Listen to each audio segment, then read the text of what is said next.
And now, you're tuned into RBLR, the home of Tampa Bay's Reveler Sports.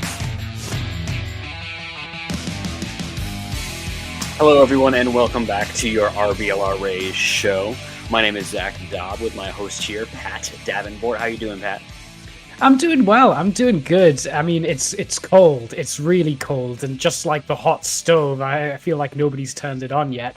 Can someone preheat the oven over there? Because it's cold in real life, and I think that's because they forgot to turn on the MLB hot stove.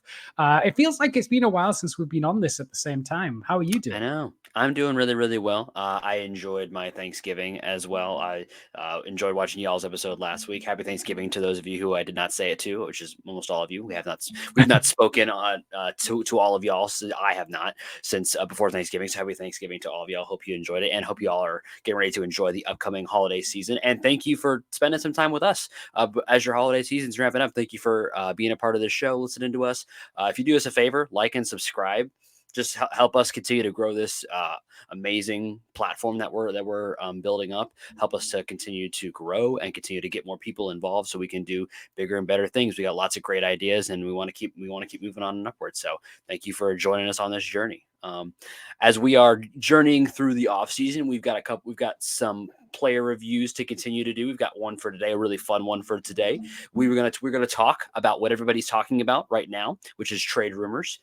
Some of which we have some very strong opinions on, and we're going to wrap it up with some discussion on the Rule 5 draft, which is happening on Wednesday, which, there's a lot of, we had a very successful Rule 5 draft last year. Will the Rays do something similar?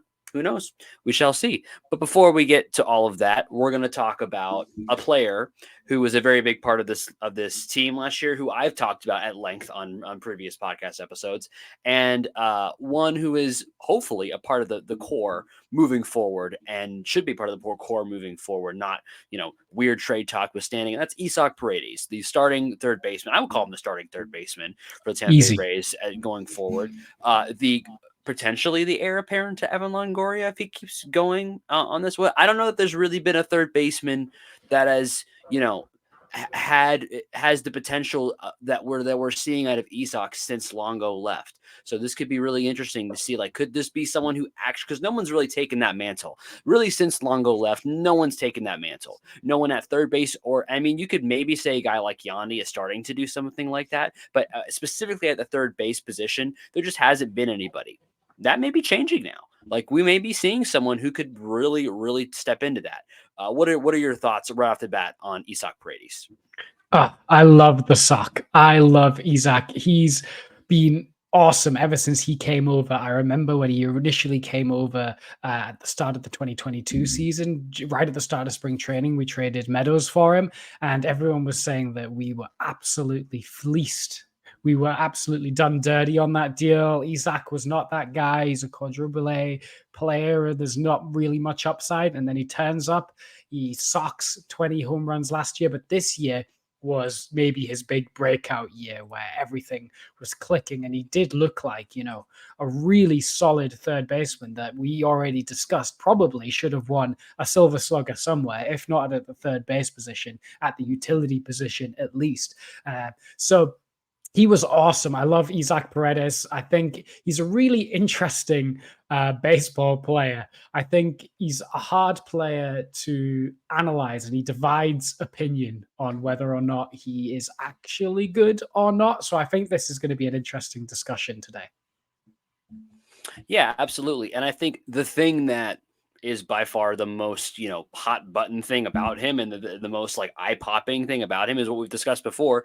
He has hit every single home run that he has hit on the major league level since he's come up, right to the exact same spot on the field. And it's a crazy thing to imagine that you're going to hit every single home run to left field. Like, it's hard to imagine that being true. But until I looked up the stats up, I think it was a few months ago, I looked it up, and yep, every single one right over that left field wall. It's crazy. And there's a lot of people that are raising red flags about that. When we'll discuss this later, but when he first kind of popped up in trade talks, immediately the baseball experts on Twitter popped up and talked about, well, hey, there's a big red flag. He hits it all to left field. He's just a pull merchant. That's all he's doing.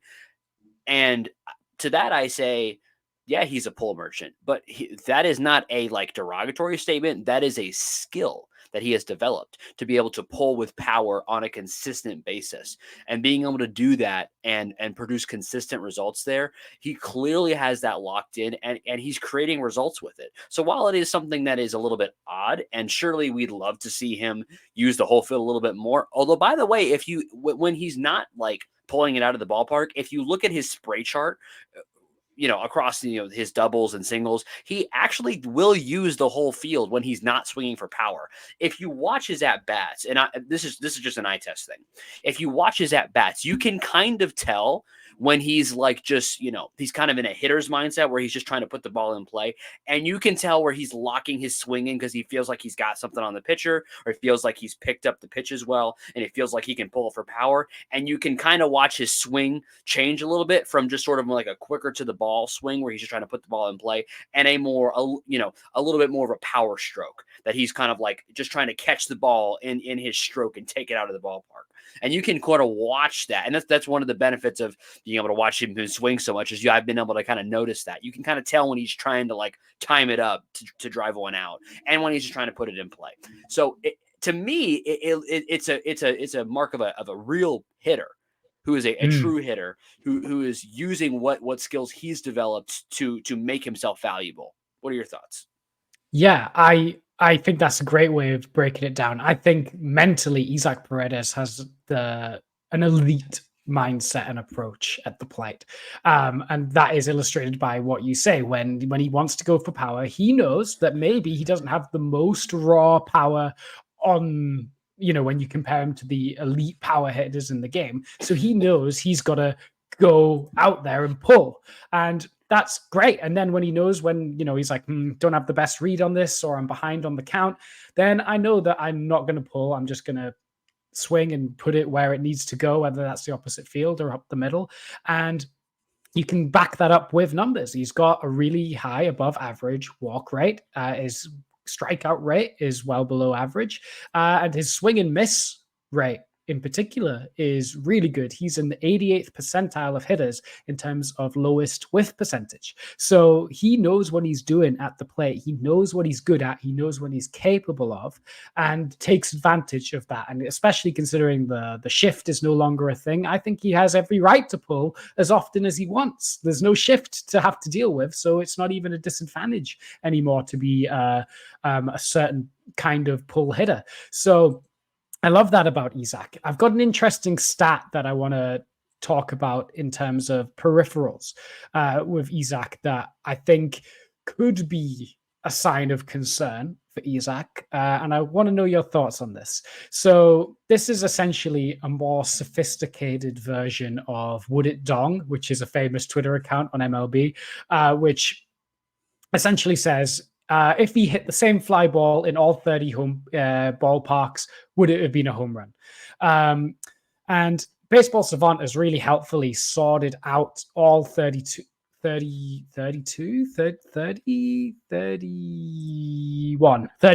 of his home runs. 31. 31 of his home runs this season into 3 categories. We have no doubters, which are home runs in all 30 ballparks.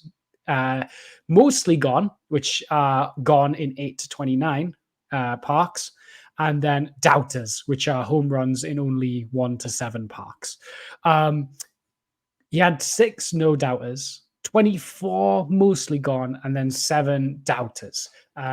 So most of his home runs were mostly gone, and he had 7 that were like, he was probably helped out by his ballpark a little bit, which is not that many. That's about a bit under a third.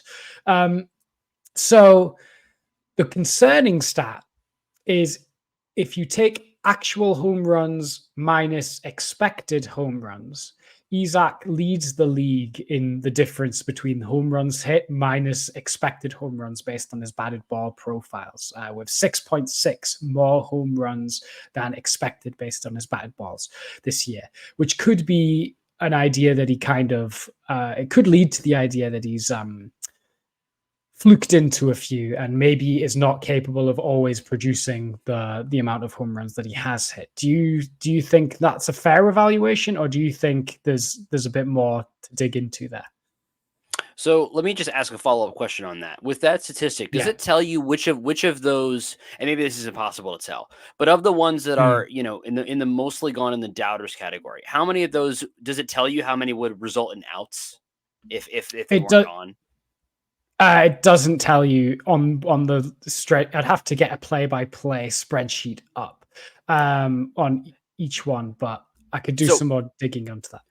point being on that, if you when you look at those sort of would it dong style and those home runs, I would be curious to look into that a little bit deeper and maybe there's a way, I don't know, maybe we can come back to this in a week or two, but maybe I'd be curious to see how many of those would have been, well, if it wasn't gone, it would have just been off the top of the wall or would have bounced off a wall Mm. somewhere and it would have been a double, which is, I mean, if so here's what I would say on that, and Pam is going to agree with me here.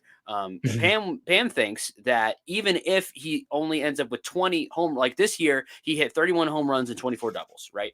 So if Yeah. next year he hits 20 home runs and 40 doubles, are we going to be upset about that? I No. don't think so. I don't think I'm going to be upset about that because I think that for the most part, a lot of his RBI numbers would be pretty similar. If he hit, if half of those, if we say of the 30 of the what did you say 24, only 7 were no doubters. Is that what you said from that statistic? Six were no doubters. 6 were no doubters. Yeah. Okay, so of the 25 left, if maybe if maybe 5 of those were outs, like just straight outs, because I tend to think that generally speaking, if you're hitting it that far with that velocity, the odds of it being a fly out are not like super high for the most part. And it could happen, and certainly it could. But I think for the most part, that's going to result in probably like a double a lot of the time. And if that's the case, then a lot of those RBI numbers I think are going to end up being fairly similar as well. And I think it's still going to be a good outcome. Is it something to be concerned about? Maybe, but it also be something where, a little bit of luck is not a bad thing to have. And I think Pam agrees that I think a little bit of luck is a good thing to have. She really liked that. She would bump her head into my chest when I said that. So a little bit of luck is a good thing to have. So maybe we're going to go, maybe we'll go with that. And to add to that, I think Isaac, like I said, has the mentality that I think is more important than the raw power. I think the mentality, he knows where he's hitting. He knows what he is capable of hitting. So if he's playing in Camden Yards as it is now, I don't think he would try and pull nearly as many of the fly balls that he has coming towards him. And I think he would try and spray around a bit more. But in Tropicana's left field, he knows that he can get it out there. So he's going to go for that more. Obviously, do I think he would be nearly as good if he had to play for the Orioles full time in that Camden Yards? Probably not. Orioles do not trade for Isaac Paredes, but in Tropicana Field, really effective hitter. Yeah, and again, I think that's where I think it's a good part of the reason potentially why the Rays traded for him, because they know their ballpark. They saw the things he could do and what the potential that was there, and they said we're going to let you play into it. And he has done that, because what we've talked about this a million times. What do the Rays do? They bring players in who have things that they like, and they say, hey, do more of that. And that's what Isaac has done. They saw him and said, hey, you can pull the ball with power, do more of that. And we're gonna let you do that because our ballpark is conducive. Pam is really a big fan of Isaac Paredes. We're going to let you do that. We're going to give you the ability to have success because our ballpark is set up for you to do that. And I think it's just a testament to, Rays analyzing that, and also to Isaac Paredes taking advantage of the opportunity he's been given, and to get the most success possible out of it. Is it possible that next season, if we can talk about a little bit about, maybe this segues right into that, what a successful season looks like for Isaac Paredes next season? Maybe 31 home runs doesn't necessarily is going to happen next year. Maybe we're looking at a fewer less home run total, but I don't think maybe I can ask you this: a lesser home run total does not necessarily mean a less successful season, in my opinion. What are your thoughts? Yeah, I completely agree. If he continues to, get better at his strike zone recognition, continue to have a high walk rate, a low strikeout rate, then he's going to be good for this team. He has the elite mindset, and he's a bit like Josh Lowe, where when there's runners on base, he knows what he's capable of and knows what he has to do to get those runners in. I know RBIs is a metric that is, valued differently by different people. But one thing you can say is, hey, when this guy had runners on base, he got them in. And you can't drive in 100 or almost 100 RBIs on accident. You have got to come through consistently with runners on base to drive in 100 RBIs. And that's what Isaac did. And I don't see why that would change, even if he doesn't hit as many home runs. So I'm still high on Isaac Paredes. I don't know if 30 home runs is a realistic expectation for him next year, but if we can get above 20 again, then I'll be thrilled. Yeah, I mean, I completely agree. Streamer projects him next year to hit 27 home runs with 82 RBIs, which I think would still be a very successful outcome. It has him at 25 doubles. I wonder if we maybe see my prediction of maybe a 2040 season from Isaac, where it's 20 home runs and 40 doubles from him, and maybe 85 to 90 RBIs. I think that's something we could see from him next year, and I don't think that would be a bad season for him whatsoever. I think it'd be a very successful season. I think continuing to put runners on base and continuing to drive runners in is gonna be his calling card. I don't see anything in those numbers, even bringing up what you brought up, which is a really good stat and it's a very thought-provoking stat. It doesn't lead me to believe he's gonna be less successful next year. It maybe leads me to the thought of perhaps success will look different for him next year. And that's okay. Yeah. I think having the ability to be successful in more than one way is a really good sign of a valuable hitter. And I think it goes back to what my favorite stat about Isaac is, and that's his WRC plus being so high. A 137 WRC plus is phenomenal. And and Streamer projects him for another really good season there at 127 is what they're projecting him for next season. I expect him to be up there again. And I think the value he's going to continue to provide from the plate is just going to continue to expand itself. So I think that's a pretty good idea of what he's going to be doing next season. If we go back and we're going to give him a grade for this season, what grade would you give him? An A. I would give Isaac an A. He was awesome. I loved everything he did at the plate. He played fine, if unspectacular defense, but was more than solid. And something that I particularly loved is that he played 143 games. He was on the field all of the time, pretty much, which is super valuable. And so I think he was a real rock for this team, often coming out of the 5 slot, usually in the lineup, and you just knew he was going to give you a solid at bat. If he had runners on, he had a good chance of getting them in, and he was just Mr. Consistency, which I loved from him. So I'm going to give him an A.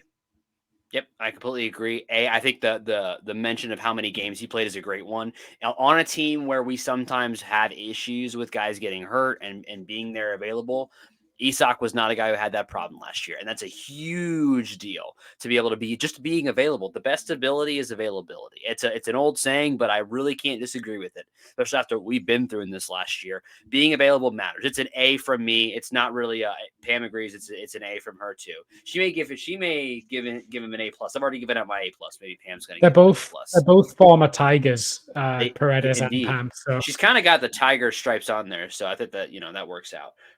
Pam's going to give Paredes an A plus. I'm giving him an A because I already gave my A plus to Yandy. But really phenomenal season from him. I'm just excited to see what comes in the future. And speaking of future, what some people think is the future for Isaac Paredes is a little bit different than what we think is the future for Isaac Paredes. Some people, not Pam, some people think that he's going to be in a different uniform next year, along with a couple other Rays players who are, as we've discussed previously, are a part of our core. They seem to believe they will not be a part of this core going forward. There have been rumors swirling en masse about 3 players in particular. I mean, basically, a lot of players are getting thrown out right now, but there's a little bit more smoke than normal. And when I say smoke, I don't mean smoke from reliable sources. I mean smoke from certain Twitter accounts, which I don't want to get into a fight, so I'm not going to name them. But certain Twitter accounts are putting it out there that some of these players might be available. I don't agree with that. I do agree that they may be listening to, but it's Glasnow who is there is a lot of smoke on that, even from reputable sources. Isaac Paredes and Yandy, thank goodness, no, Randy, Arozarena are all, sort of in, there's sort of some buzz around them being traded. When you hear me say those words, what words formulate in your brain and want to come out of your mouth? because this is a family-friendly podcast, I won't say the exact words Only that couple I. cans of beers over here. For you to say Yeah, next. absolute. I think with the Glasnow trade, I think there is a particular likelihood to Glasnow being moved before the start of the season. I think that is a real possibility. I don't think it's as definite as everyone is saying, but I think it is an absolute possibility. With Isaac and particularly Randy, I think it would be crazy for them to be what some people are reporting to be actively shopping, as if like the Rays want rid of these players, want to get them away. I think that's ridiculous, and I think it would be really off-brand for the Rays to be actively shopping Isaac and Randy. I don't know how many times we have to say this, but MLB reporters that don't regularly follow the Rays keep forgetting, and I don't know how they keep forgetting this because we have this conversation almost every year in trade deadline, it seems, that the Rays' philosophy as an organization and as a front office is that they will listen to offers on every single player in their organization. They used to, maybe Juan DeFranco is an exception to that rule. But other than that, every other player was listened about. And that could be for various reasons. One, a team might come up with an offer that completely blows away your evaluation of that player, and you go, hold on, yeah, actually, if you're going to completely overpay, I will pull the trigger. But also, it could just be to go, right, this is how the league values our players. This is what other teams are willing to give up for this type of player. They could be using it for just seeing what the market looks like in general and what other teams are saying. They're a listening organization because they want to know as much as possible. And yeah, maybe a team like the Mariners could come along and completely overpay for Isaac Paredes because they're desperate for a third baseman and they've got some MLB ready, young, starting pitching ready to give up. The needs align. And maybe an overpay could happen and the Rays go, you know what? For our constant competitive window to remain open, this might be a good move. Maybe this opens up a spot for Junior Caminero to play more regularly or Curtis Mead, and we just hand the keys to them and we sell high on Paredes, and then we get someone like Brian Wu or another cool young MLB starter. But the likelihood that an overpay is going to happen, I think, is slim. I think Randy, especially, I don't see how you're going to get anything worth what Randy is worth to the Rays organization in return. I just don't see it. Paredes, maybe if the Mariners are willing to give a good offer. Glasnow, maybe. Randy, no. What do you think? So I said this on Twitter the other day when people were talking about trading Glasnow, and it had come out that the Rays were seeking MLB ready pitching in return for him. And what I said on Twitter is basically still my opinion. I think what the Rays are telling people is if you want Tyler Glasnow, you're going to have to give me Tyler Glasnow from 3 years ago. So if you would like to give me the next Tyler Glasnow, several years younger, without the same injury history, cheaper, you are welcome to do so if you would like to do so. But you would be stupid to do so if you have a pitcher of that potential caliber available to you, and your decision would be to trade him for an older version of him who's had injury history. If that's what you'd like to do, then you're welcome to do so. But I just don't think it's going to happen. I think, again, Glasnow is an incredibly valuable arm to this team as currently constructed. The pitching, reserves are not as deep as they have been, only because of injury. Once these people are no longer injured, we don't have this problem, but they are injured right now. And if we are continuing in this, this strategy that we believe the Rays have, which is we're going to get as many bites at the apple at the postseason as possible in an effort to win a World Series in this window, then it doesn't make any sense to punt on this season when everything else except for your pitching lines up really well. All of your position players pretty much line up to be very productive and have, outside of maybe the shortstop position, every other position lines up to be very productive and a playoff to World Series caliber. And your bullpen also lines up that way. And once your starters get healthy, they line up that way. So why would you sacrifice a potential start to the season by trading away high-end talent at the pitching position, which you do not currently have in the backlog outside of maybe Shane Baz, who we think will be healthy and ready to start the season? Why would you trade away your high-end talent unless you're getting high-end talent in return that you believe can take that spot? And again, if somebody has high-end pitching talent that they have available, why, and that they believe could be a contributor at the major league level this season, why are you trading him away? So to me, it looks, the more I see about this, the more it makes me think it's not going to happen. Because I think, again, the Rays are listening to everyone. I think more people are asking on Tyler than that are asking on Isaac and Randy. But I think what's happening is they're asking, and the answer they're getting back from the Rays is not to their liking, and which is why we haven't seen a trade.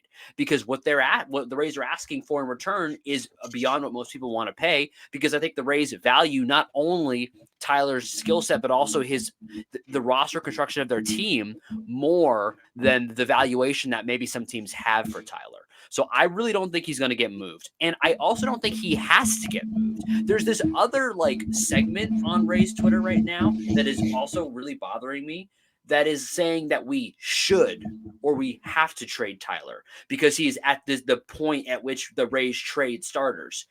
And I just don't agree with that.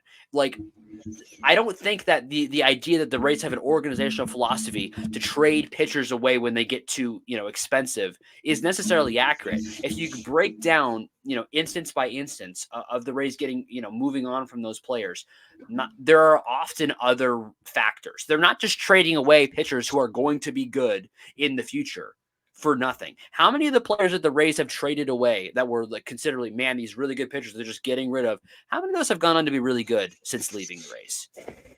Blake Snell, yeah, for one season. Nathan Eovaldi's been pretty good. That's about it. But who else? But Nate Eovaldi wasn't really a prospect when we traded him. No. He was a known commodity at that point. Yeah, exactly. So when you're talking about, man, the Rays just who are they dumping? David Price is probably the one people would say the most of, but look me in the eye and tell me David Price has been David Price since he left Tampa. He has had a couple really good seasons, but I mean, look me in the eye and tell me he's been David Price since he left Tampa. And also, you can't say we didn't get fair value for David Price. We got Willy Adames for a few years, and then we turned Willy Adames into Drew Rasmussen. So you can dislike the strategy, and we can maybe talk about this in the future, really diving into really analyzing this, because I think we have a lot to say. We can really dive in on this, but I just don't think he's getting moved. That's kind of I don't really think any of these guys are getting moved. And if they get moved, and if they do get moved, I think we're going to be blown away by the return, because I think it's what the Rays would have to be to actually move them. Yeah, the only one that I still think is a real possibility is Glasnow, and something that piqued my interest about Glasnow being moved was I don't know how you value Sonny Gray. Do you value Sonny Gray as a pitcher? I would value him. I would rate him as a good pitcher for sure. Okay. How much better do you think Tyler Glasnow is than Sonny Gray?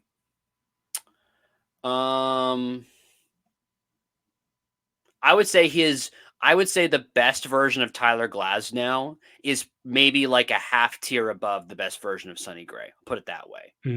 Okay. And do you think we're going to get the best version of Sonny Gray over the next 3 years? I don't know. I couldn't tell you, to be honest with you. I'm not sure. The only reason I ask about Sonny Gray is he's signed for a 25 million AAV for the next 3 years, and Tyler Glasnow is going to earn 25 million this year.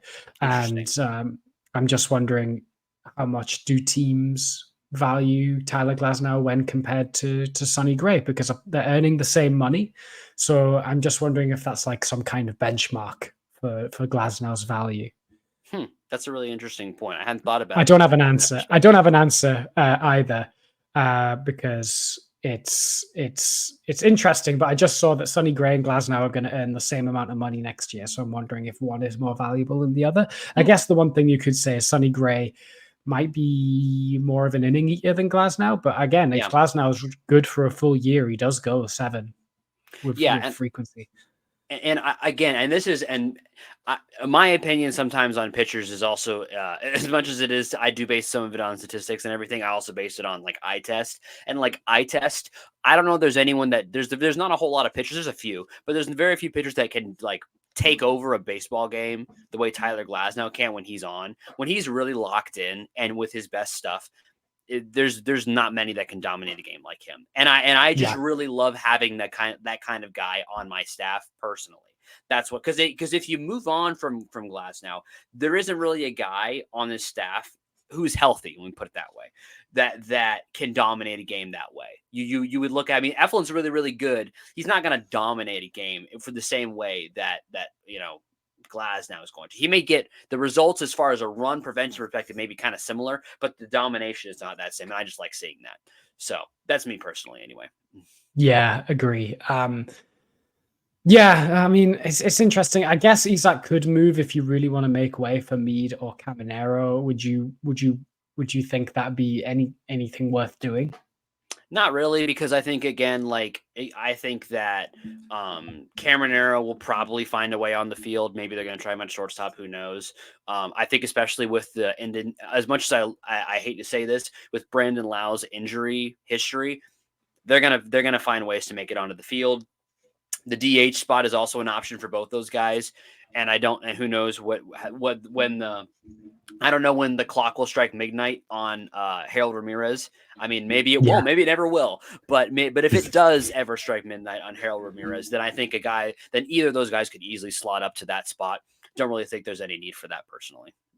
Yeah. Okay. I think until something actually happens, I think we've said our piece on what trade rumors we are hearing, and rumors, you got to talk about something during the off season, during these cold, dark winter nights. But the Rays don't get it twisted. The Rays listening does not mean that they're particularly close to a deal. No, it does not. Now, if you out there in the audience are in a situation where you have a hole in your roster to fill, in your wardrobe, and you're looking for some options, you're listening to some offers, you're listening to Target, you're listening to Walmart, you're listening to a couple offers out there, I've got a team who's calling you right now, and that's shop.rblrsports.com. They're calling you right now, and they're giving you an offer that you cannot turn down. This is a blockbuster package. We're offering you some of the best shirts that are out there on the market for your Tampa Bay teams, and not only are we offering you some of the best branded products from RBLR specifically, because there's no one else that's giving you RBLR stuff. It's just us.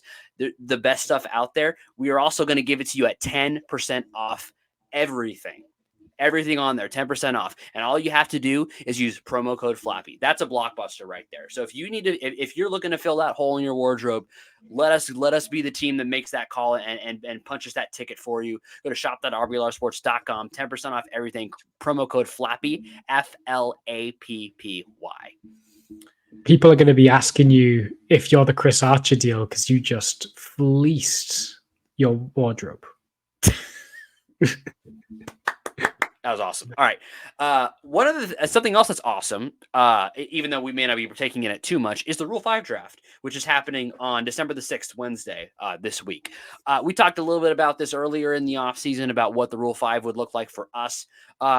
I don't know that we're going to be overly involved from the Rays. That's my perspective. We'll get into it in a second here. What are your thoughts on Rule 5? You think we're going to be involved heavily in it? Are there any guys you're interested in that if we were going to get involved, what are you thinking? So I don't think we are going to make a pick in the Rule 5 draft this year. We have got one slot open on the 40 man, which I think is just in case, we have a bright idea at the last minute or someone who they thought would get picked before we got a chance to doesn't get picked. Maybe they'll go, oh yeah. But I think it's unlikely we will make a Rule 5 pick. For anyone that doesn't know, basically what happens is any minor leaguer that's been in an organization for 5 years, if they were signed at 18 or under, or 4 years if they were signed 19 or older, if they're still in the org but haven't been put on the Major League 40 man yet, then any club can draft them in the Rule 5 draft and plump them onto their Major League roster for $100,000, which is nothing in baseball money. The only catch is, and the reason that most people pass on a Rule 5 draft pick is because You cannot take that person off your major league roster for a full major league season. You've got to keep them on board for a full season. And if you take them off your roster, if you want to option them or DFA them, you have to give them back to the owner club. So it means that if you're going to make a pick on a guy, you need to be able to keep a hold of them. And usually because they've been in the minors and haven't got particularly close to the major leagues, it's rare that these work out. Not impossible. The Rays made a Rule 5 pick last year. Well, they actually didn't make a Rule 5 pick. The Rockies made a Rule 5 pick, and we traded for that particular pick because we really wanted him, and that was Kevin Kelly, who was awesome out of our bullpen last year. The Rays actually passed officially, but saw the Rockies take him and traded for him. I don't think we're going to make a pick, but we've both, for funsies, picked a guy that we would potentially take a flyer on if we were to make a pick. Zach, I'll let you give away who you would potentially take in a Rule 5 draft if this person was available. The Rays, I think, are the 25th pick or maybe even the 26th pick in the Rule 5 draft because it goes by regular season win-loss record. So I've got generally speaking, I think when people talk about the Rays looking at the Rule 5, we're looking at pitchers like most of the time. And so most people are talking about. If you look on Twitter, if you look around the league, if you look around what people are discussing, it's mostly pitchers. So I wanted to go a little bit outside the box. And I wanted to say, we've got a bit of an issue on the roster at the moment. We don't have a shortstop that we're confident in their hitting ability. And I'm assuming for the sake of this thought exercise that Junior Caminero is not going to be playing a lot of shortstop yet for the Rays. I think he's going to play more second base, third base, DH. Personally, that's my opinion on that. This kind of goes out the window if they decide to start him at shortstop. But right now, that's what I think. So right now, you're looking at the guys who are kind of vying for that are like Taylor Walls, Basabe, and I guess maybe Greg Jones. None of those guys is lighting the world on fire offensively. There's not a lot of power there in those bats. There's some the hit tools are like okay on some of them, like they're going to put the ball in play a little bit, but none of those guys are going to be putting in a lot of power. So I went around and said, hey, are there any guys available in the Rule 5 draft that have shown some ability to hit for power? I expected to find none because it would for me, if you have a power hitting shortstop, you're probably not moving on from him. To my surprise, there is a name out there that I was able to find who played over 80 games in AAA last year, which means that maybe with a little bit more seasoning, they could come up and play in the majors. And this player, the reason why they weren't is because this player is on a team where they have a shortstop who they're confident is their starter and another guy on the roster who they're comfortable with, I guess, being the other shortstop. And that is a guy by the name of Shea Whitcomb. He's in the Houston Astros organizations, currently on the roster of AAA Sugarland for them. This last season, he hit 35 home runs, drove in 102 runs across 133 games in the minors.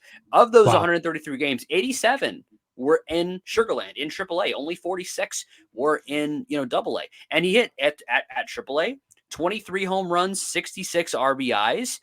His slash line wasn't the prettiest thing to ever grace your eyes. It was a 715 OPS. The slug was 434, which you do like to see. The average was a little bit low, but there's a lot of power in that bat.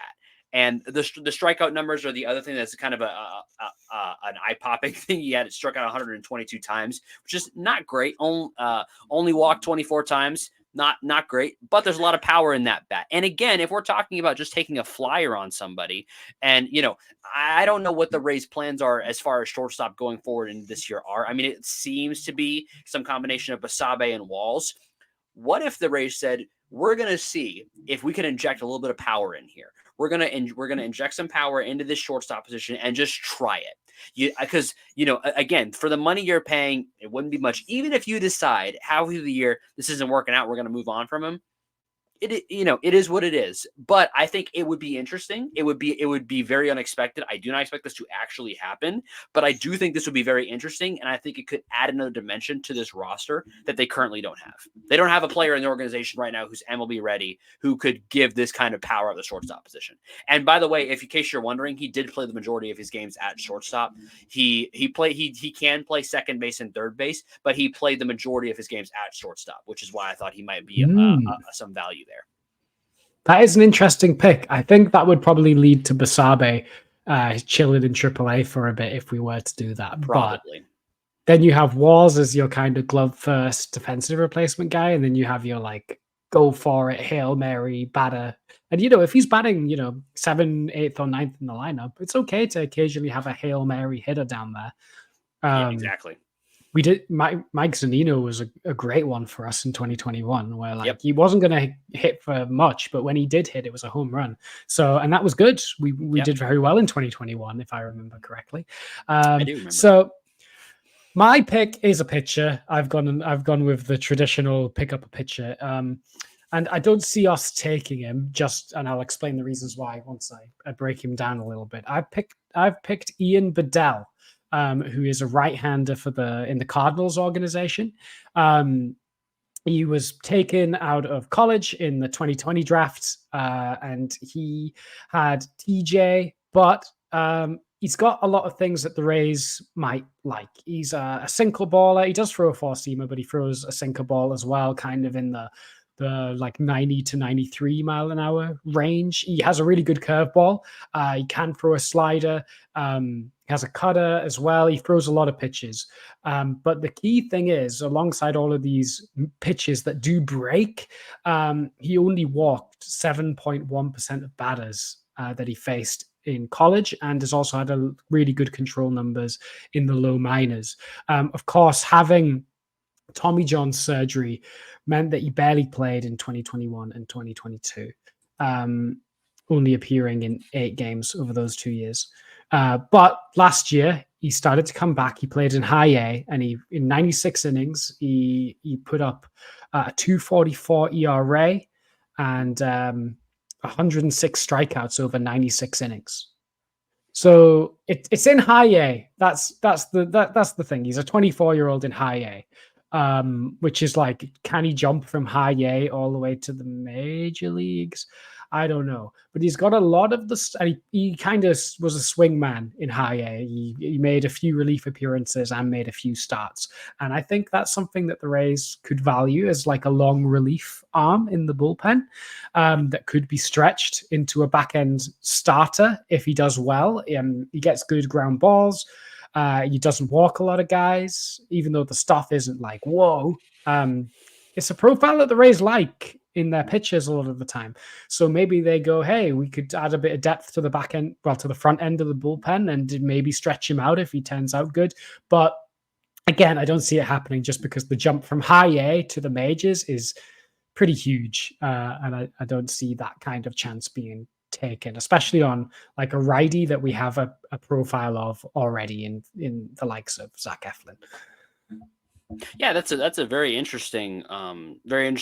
I think the Rays are always looking for those kinds of options that can give you a little bit of length out of the bullpen. That seems to be kind of a consistent organizational model for them, is to look for those guys that can give you a little bit of extra length and have them available. They seem to like having a couple of those guys available every single year that can give you a little bit of length here and there. So, who knows? The Rays are definitely capable of taking a flyer on a guy. It would be interesting to see how he would make that jump. But I mean, who knows? Maybe the stuff will play at the major league level, and you can kind of a pitcher. I think the reason why they tend to take pictures in Rule 5 is that you can hide a pitcher a lot easier than you can hide a hitter. You really can't. Yeah. Like, for example, if they were to actually take Shea Whitcomb, you're probably going to have to play him at some point, whether you'll want to or not, and you're probably going to play him at least a consistent amount. So you can't really hide him if he could, shows up and is hitting 100. You really can't do much to hide him. You're kind of stuck with him there. So a pitcher, you can stash him in the back of the bullpen and not use him for a couple months if he's got stuff to work on. So maybe that's the way they go. Is there anybody that you think that you're attached to that is up for Rule 5 drafting from the Rays side of things that could get drafted? I think there's only really 2 names that are in any potential danger to get taken. And one of them is a pitcher, and that's Cole Wilcox. Yeah. I think he could potentially get taken.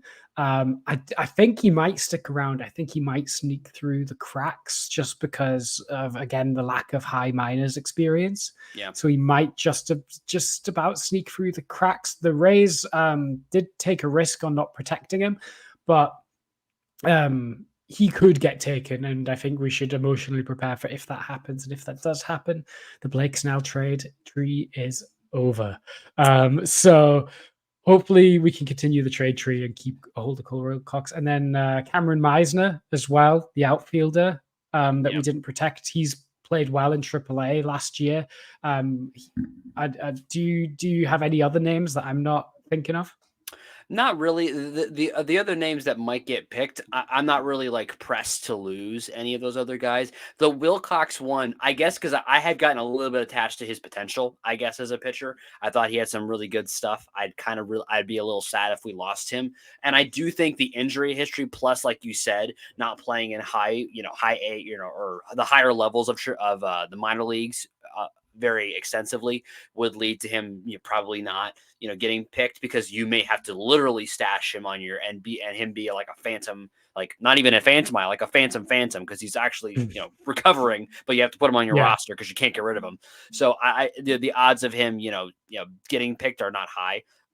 But if he did get picked, I would be a little sad, because I think he has some really good potential, and it would make me sad to lose him. Yeah. I'm trying to rack my brains on who would take the likes of Cameron Meisner, who's kind of like a toolsy outfielder, like big guy, has a lot of power, but a lot of swing and miss in his game, quite fast. Maybe someone like the Rockies or like a team or the A's might take the Pirates. Yeah, the Pirates, like a team that's still not quite worked out their position player core. The Yankees, who just need outfielders that can play the outfield. Yeah, apparently. The Yankees, maybe. Yeah. Although they did just sign Oscar, what's his name? SpongeBob. Yeah, they signed Oscar SpongeBob. Gonzalez. That's their solution to the outfield. Yeah. As if the Yankees are going to let him come out to SpongeBob. They're not fun enough for there's that. There's no chance. There's a zero. I mean, I would whatever the line is. I'm sure that there should be a prop bet out there. I don't partake in betting, but I would bet on that. There's no chance that they're going to let him walk out to SpongeBob. Zero chance. It's a no fun organization.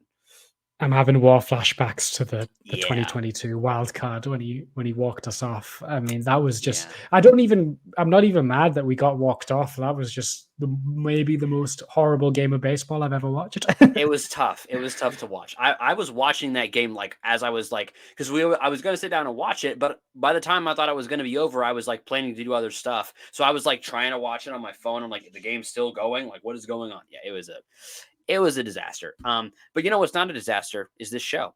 And if you feel the same way and you are watching this show, if you haven't already, like and subscribe and continue to share the show as we're continuing to build it out, continuing to grow what we're trying to do here. We really love to have you guys continuing to be a part of what we're doing. And we're just excited that you guys are letting us be a part of your day. You have anything else on the Rule 5 before we wrap it up, Pat?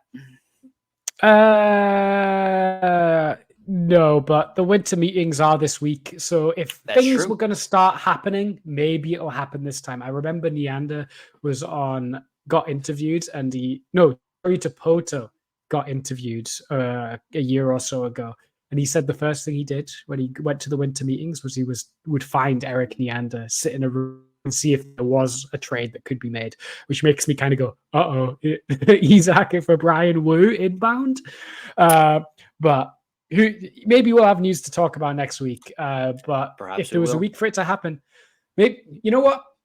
I can't wait to talk next week when we've signed Ohtani. There we go. That'll be great. Let's end with that. That's the plan. Next week we're gonna do a show. We're gonna do a Shohei Ohtani breakdown. It's gonna be fantastic. We're gonna have a lot of fun.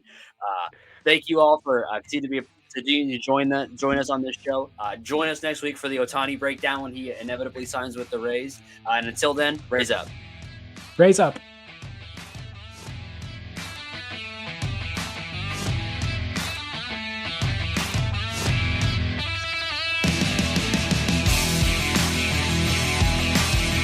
Thank you for tuning into this presentation by RBLR Sports. On your way out of the stadium, please remember to like and subscribe.